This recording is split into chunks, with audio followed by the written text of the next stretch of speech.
British expats in EU to face big issues as expert warns they could be trapped after Brexit. Axel Antoni, a spokesman for the 3 Million, an organization representing EU citizens in the UK, said he has been working very closely with the EU and believes there will be bigger problems for Brits in Europe. Speaking on Sky News, Mr. Antoni said, "They have similar issues. I mean, the issues are bigger in some respects. So they've got 27 countries to deal with."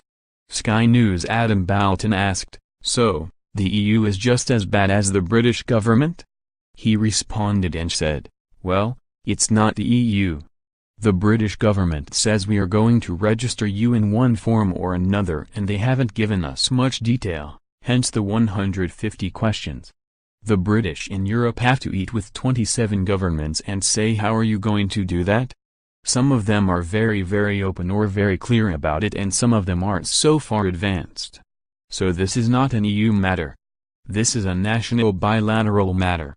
But obviously, they have a big issue which is the onward movement. They are potentially landlocked, moving countries within the EU. They are potentially landlocked in the country they live in currently." He added, "So, imagine living in Luxembourg and not being able to move 5 miles down the road to Belgium."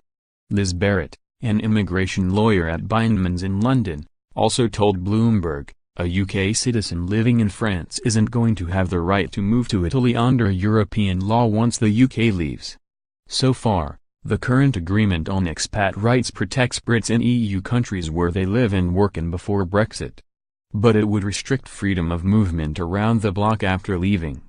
During a debate with campaigners for British people living in other EU countries in June, Tory MP John Whittingdale asked why British people in other EU countries should maintain full EU freedom of movement if Brits in the UK did not. Campaigners claim the estimated 1.2 million Brits who are settled in other EU countries gained European rights when they moved to the EU country.